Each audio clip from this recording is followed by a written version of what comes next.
Hello guys and girls and welcome to War Thunder with Screezilla. I hope you're all well. Now today we're going to be looking at the Type 5 Ho-Ri tank destroyer. Now this is a rank 5 premium tank destroyer. A little bit upset about that because I was hoping that Japan would get, some more vehicles to play around with. Anyway, I want to have a little bit of a talk, just as I pause here, about the design of this vehicle. It's very much like a Ferdinand in its design. One cool little feature, though, is this flap here on the top. It's an armoured plate that goes over the top so the gun has more depression, but it gives the crew some protection, so you are protected from strafing aircraft. Now, it has got a fantastically large gun, as you can see. The 105mm gun here has some rather large shells on board as well, which have around about 180 to 200mm of penetration at long range. They also contain 200 grams of TNT, so they're pretty big shells. They will do some damage if they penetrate.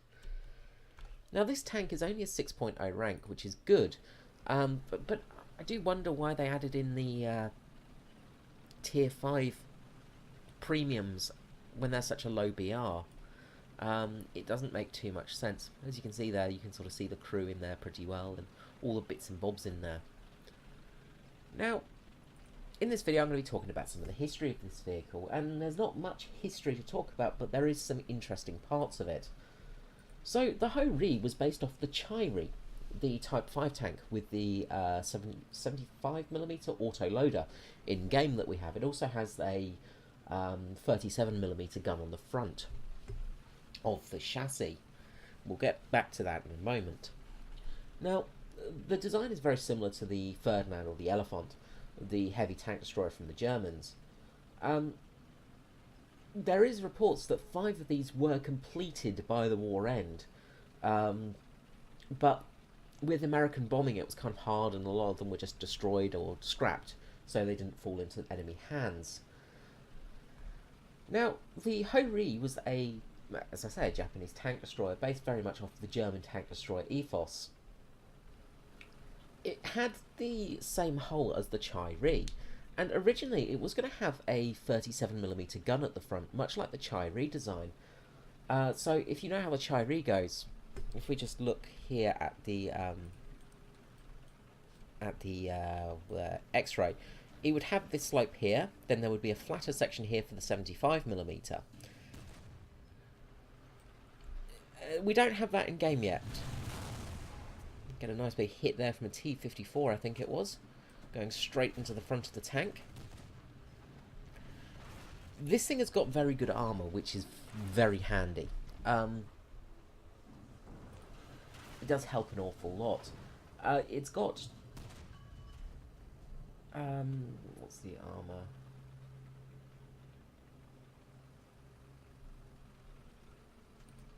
Can't actually remember the armour off the top of my head. It's around about 120 to 200mm of armour around the front section, and it's got sloped armour, which really does help.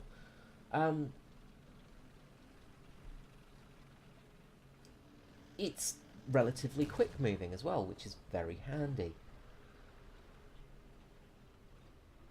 Now, the big thing is for this tank is the more interesting stuff is not what we've got in game. What we've got in game is the first prototype of this tank destroyer. I would be much more interested in the second prototype. Why? Well, because it's a much more interesting vehicle. The other thing as well is the 100mm gun that we've got, or the 105mm gun that we've got, is actually not the gun that was going to be used for it. Now, the experimental 105mm gun, I think it was Type 2... I'm trying to think of the actual gun number. Anyway, it doesn't really matter that much. The gun that we've got in-game was meant to be an autoloader. Yeah. That would have been interesting. Having a 105mm auto-loading tank destroyer. You can actually sort of see, as we take some more shots from Russian tanks there, you can actually sort of see inside when the top lifts up, there is a sort of section at the back here. There we go. You can see it there where the loader loads in the breach. Now, this is meant to be the auto-loading system.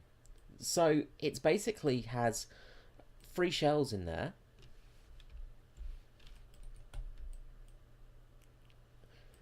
It was going to have 3 shells loaded up, so they basically, it wasn't an auto-loader like conveyor belt system, but it would have 3 separate cylinders. So the loader could just push to the next one, load, push to the next one, load, push to the next one, load, and then load up the cylinders as they go. Now, the reason they had 2 loaders was because they would do it either side. They would load up from this side when it was empty, and then this side. So it was a very quick loading system. And I've got a feeling Gaijin have not put that in game because it would basically destroy the balance of the tank.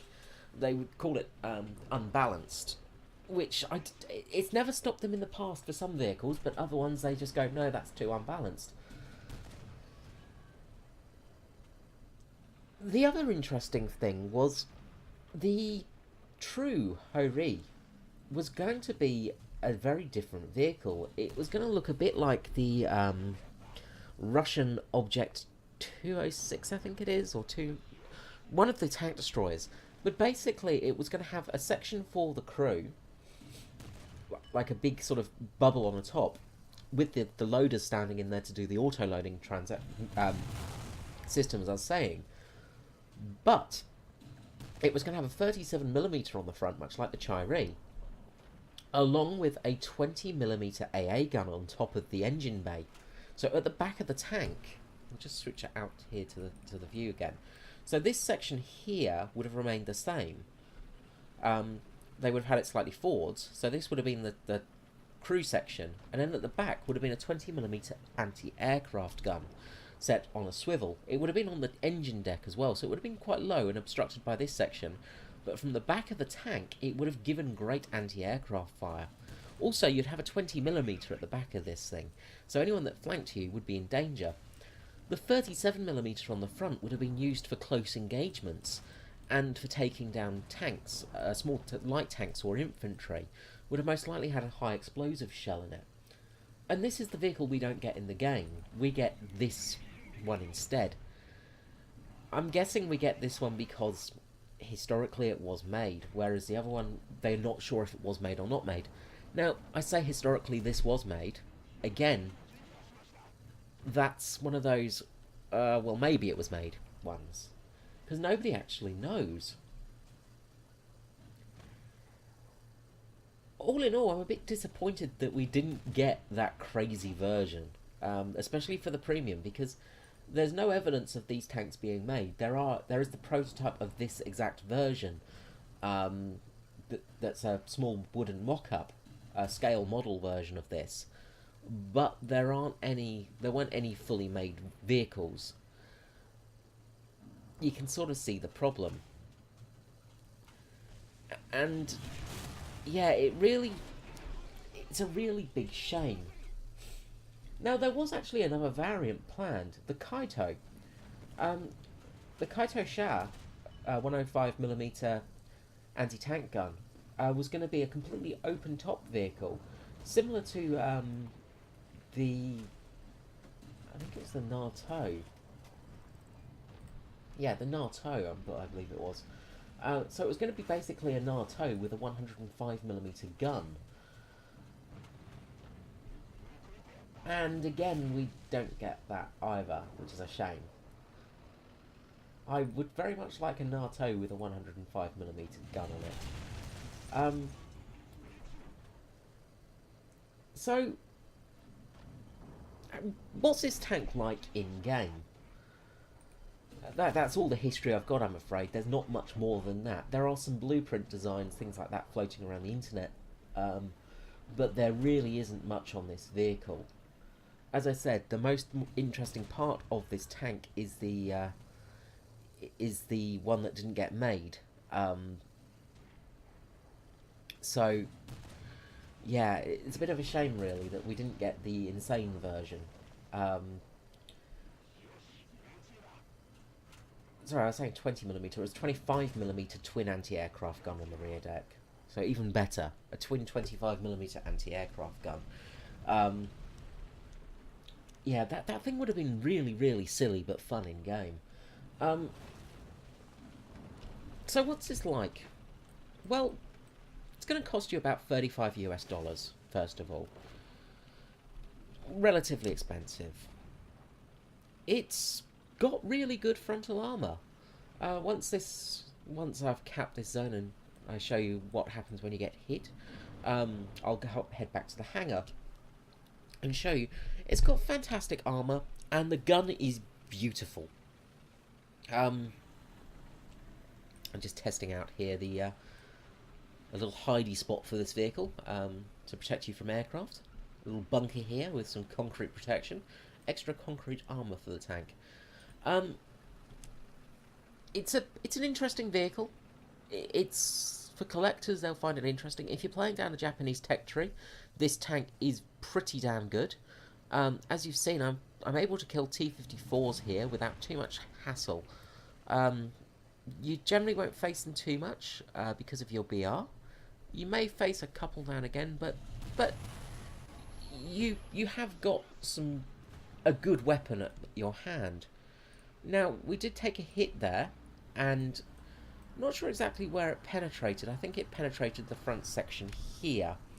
But it's a little bit hard to see because there's no engine damage. Maybe it just penetrated through the gun sight here and killed these folks in this section.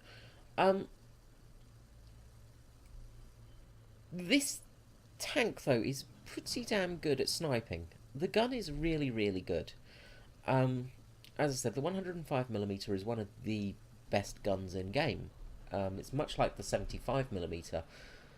It's a Japanese gun as well, so it's nice to have something Japanese on it. Now right here we're going to do something very silly. T-54 there, taken out with great ease. You can't penetrate from the front with this thing, but from the side you can. Now this is a custom battle. If you're wondering why the AI are being, well, why the players are being so stupid, it's because they're AI. IS-3 there, sorry, I think it is, or IS-2. Getting absolutely hammered by us from the back. And another T-54, I think, coming around the side. More T-54s coming. But we are taken out by its gun. Now you'll see here where it takes us out. It goes straight through the front plate there and kills our crew. Well, that's one of your biggest weak spots. So let's head back to the hangar and let's talk about this vehicle in a bit more detail.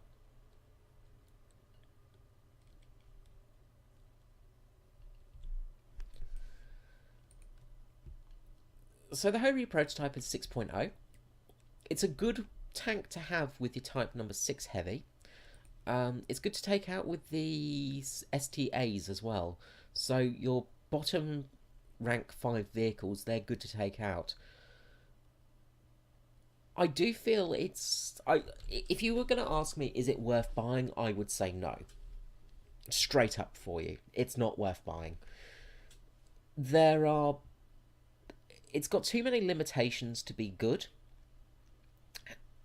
And it's not good enough to be worth it. Worth the money. If it had that autoloader, then I would be saying buy this thing. It's fun. I'm sure they'd bump it up a little bit, but seeing it had an autoloader in history, then it would be worth it. Now, let's look at the armour here, because this is one of the things that really does help. You've got 75mm of frontal armour sloped, which gives you really good protection from the front. Now, you're not going to be able to bounce every single shot, of course, but if you hide this lower glaciers area here, you're going to be laughing. This is the section that's weakest for you, is this front plate here, this big chunk of metal. Now, saying that, you have got the transmission right in that spot, and the engine, and then 4 crew members at the back, so you will be able to take a hit here and not die generally. This section is your biggest weak spot though. You've got 120mm of armour, but because it's not very sloped, it's basically flat, you've only got 120mm of thickness. Now that's not terrible when you consider the Tiger is only 102 millimeters, and that tends to cause people lots of problems. So you do have good armor for the lower BRs, but when you start facing things with Heat FS and even things like Hesh and the like, you're not, the armor doesn't do anything. Side armor is 55 millimeters, so you can actually angle this and have very good armor effectively. But when you do angle, you leave this section open. So again, you're better off just going frontally. However, that slight angling does give you a little bit more protection on this section, but not much at all, really. The back is barely any armor at all, which is to be expected. The big thing is the gun. The 105mm experimental high velocity cannon is great. You've got the fantastic Type 2 APHE shell, good muzzle velocity of almost 1000 meters per second. Let's take it to the test range quickly and show you it in action from a player's view.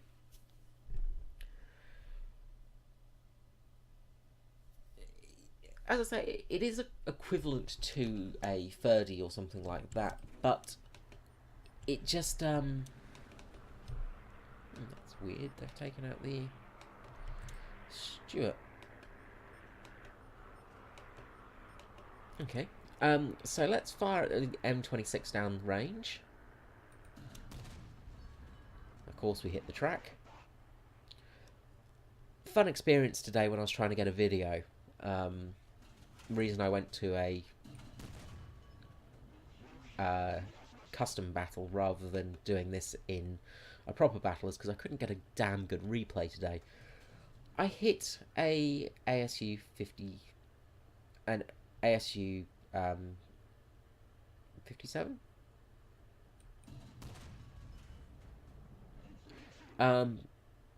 The shell was about the same size as the tank. Hit it square on the front and didn't even kill it. But as you can see, side shots on, you are just going to decimate most things. The T95, of course, is an exception to the rule. Now, moving targets can be a little bit tricky in this, but the gun is very easy to aim, very good velocity, so you pretty much get a shot on target when you need to. Now, of course, I fluffed that shot. It does take a little bit of practice, of course, but when you get used to this tank, it is really, really fun. It's not too slow. Mobility is not terrible. It's quite a fast tank. The engine is the Kawasaki Type 90 aircraft engine. It's petrol and it has about 500 horsepower.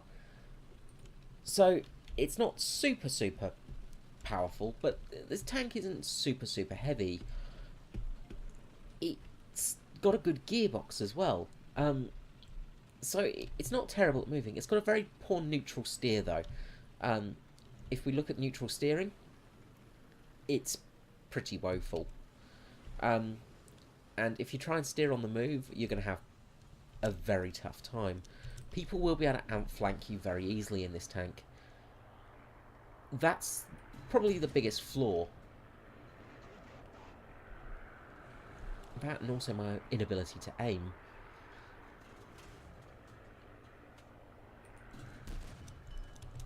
There we go, at least we hit the engine this time.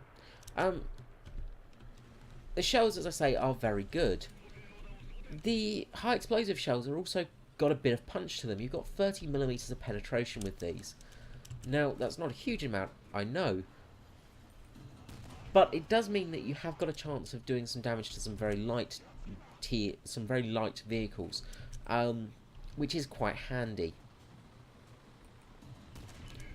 It's also got a relatively good explosive mass to it, but you are going to be using the APHE shells predominantly.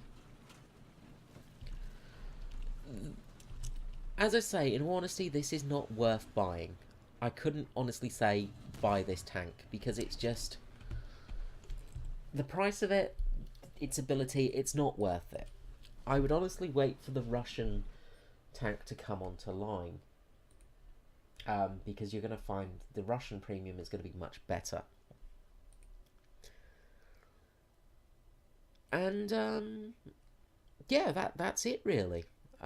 There's not much more I can say about this vehicle. It is good, but it's not great. If you want to take out a tank with, you know, good penetrative value, good armor, things like that, then take out the Chai-To. You don't have the same penetration for sure, but it's not that much less.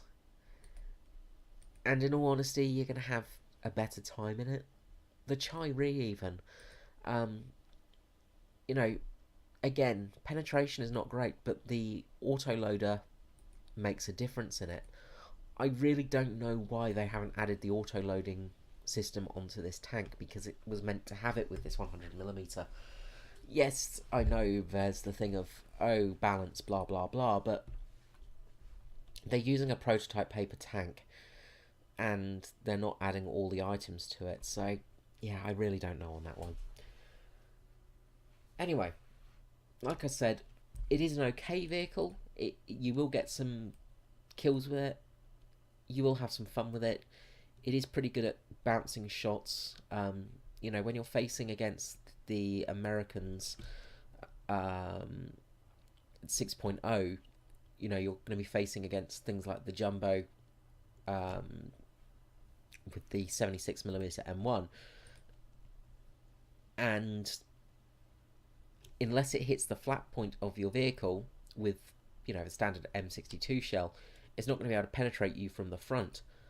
But of course, you are going to be able to penetrate it from the front, which does surprise a lot of Jumbo players. You know, you just rip through it.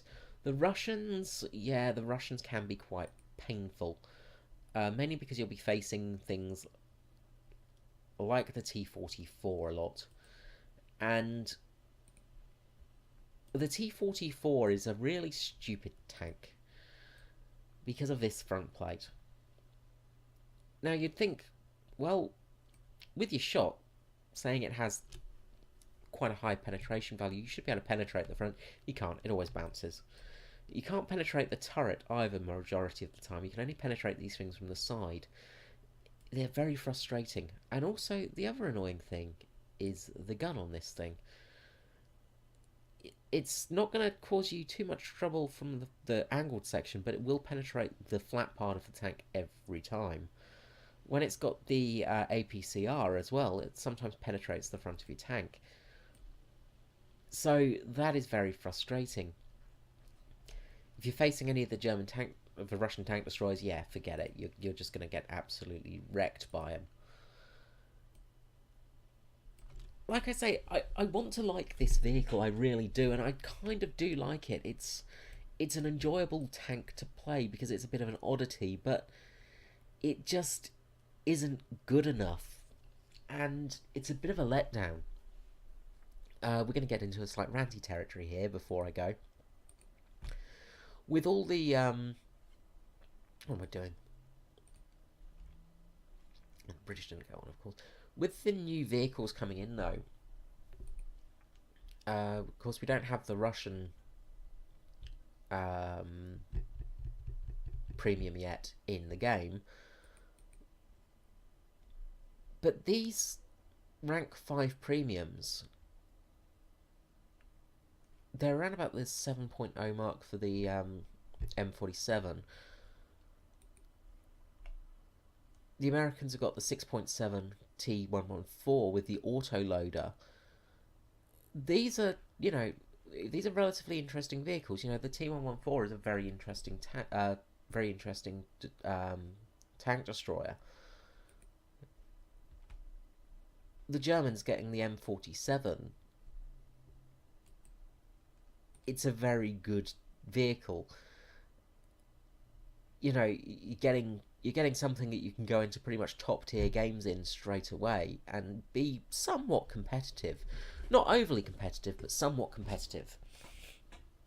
When the Russian premium comes out, that thing is going to be absolutely deadly, and it's going to be able to kill pretty much anything in game. But the Japanese get the Hori, and it just... This shouldn't be a premium tank. This is what I'm feeling. This is the biggest problem with this thing. It shouldn't be a premium. The Hori 2 absolutely should be a premium vehicle.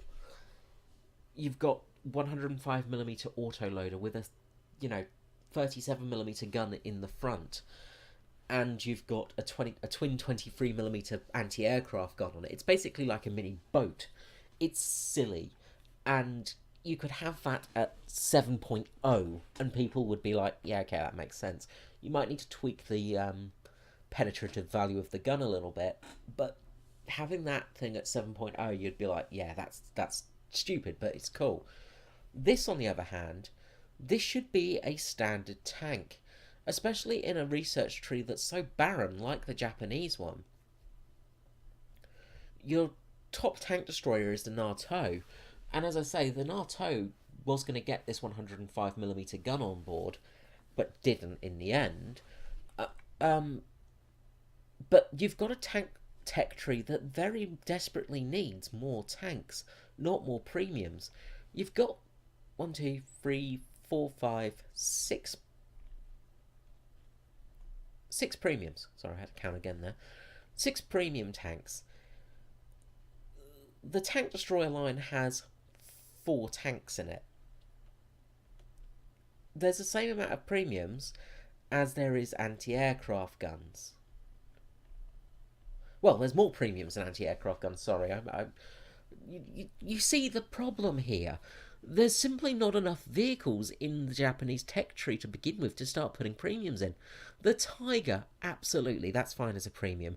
The Chi-Nu 2, yeah, okay, I guess you could have that as a premium because it was very much a prototype vehicle.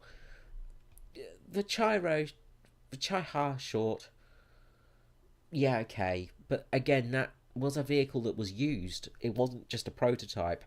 That should probably be in the regular lineup as a tank destroyer. The Rago, yeah, fine, whatever. And the Hargo Commander, yeah, that's fine. But having these two in the premium line, it takes away from vehicles you can have in the regular lineup. And that's very problematic because there's not enough vehicles in the Japanese tech tree to begin with. And the ones you do have aren't that great. As much as I love the Type 5 gun, it's pretty much the only gun that's good in the lineup. Once you get to the STB and the Type 74, yeah, they're pretty good tanks. But they're post-war. They're built, they were in service until the 80s and 90s, these things. The Type 60 ATGM is a woeful vehicle. The Type 87 is pretty good, though. But the rest of the vehicles, other than the Type 60, you've pretty much just got American tanks rebranded. You've got very few actual vehicles that were made. You've got a lot of paper tanks, paper vehicles. And adding more premiums is not going to help the Japanese tech tree. I dread to think what the Italian tank tech tree will look like. It's just going to be something with like about 4 tanks in it and about 50 premiums by the way things are going. It just doesn't seem right to have this as a prototype, this prototype as a premium. They will say, well, because it's a prototype, we have to have it as a premium. The Chi-Ri was a prototype. The Chi-To was a prototype. The I think the Ho-Ri was probably a prototype as well. Sorry, the Ho-Ni. We've got millions of prototypes in the Japanese tech tree anyway. The So-Ki didn't even exist. So, there's no argument there. This should not be a premium vehicle. And that bothers me a little bit. Let me know in the comments below what you guys think, because I'd love to get your opinion on this one, but Let me know if I'm sort of being a bit too harsh on Gaijin, or if you feel, no, the Japanese tech tree does need some actual vehicles in it, not just premiums. Considering we didn't get a tank this patch, it's really sad. You know, you look at every other tech tree and they've got these fantastic new vehicles. You know, the British have got the Daimler, and you know, we've also got the rank 6 vehicles. You know, so they've got some new fun toys to play around with. The Russians have got, oh god, they got some very interesting vehicles in there. They got the BTR, which is a really OP anti-aircraft gun, um, the SU-100, and then the BMP and the T-64. You know, some really interesting vehicles. The Germans get the Waffle Trader. They get the KPZ-70. You see, they got some new vehicles in their regular tech tree to grind up. The Americans got the Ontos, which I thought would be a premium vehicle for sure, but they also get the T114.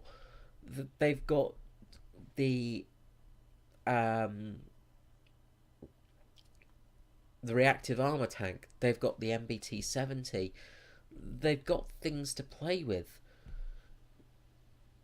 Whereas the Japanese just got a new prototype, a new premium, sorry, and that was it. You know, just meh, whatever. The Japanese tech tree very much feels like a tech tree that's just, oh yeah, just whatever. You've got it now, be quiet. And that's a real shame because there aren't many people that play Japanese vehicles to begin with. The Japanese planes are very neglected, mainly because they all catch fire at the drop of a hat. But it would be nice to actually have some more stuff in here to play with. Anyway, I'm going to go now because I'm going to keep ranting all night if I carry on. So I do hope you've enjoyed this video. Please like, comment, subscribe. It really helps me out.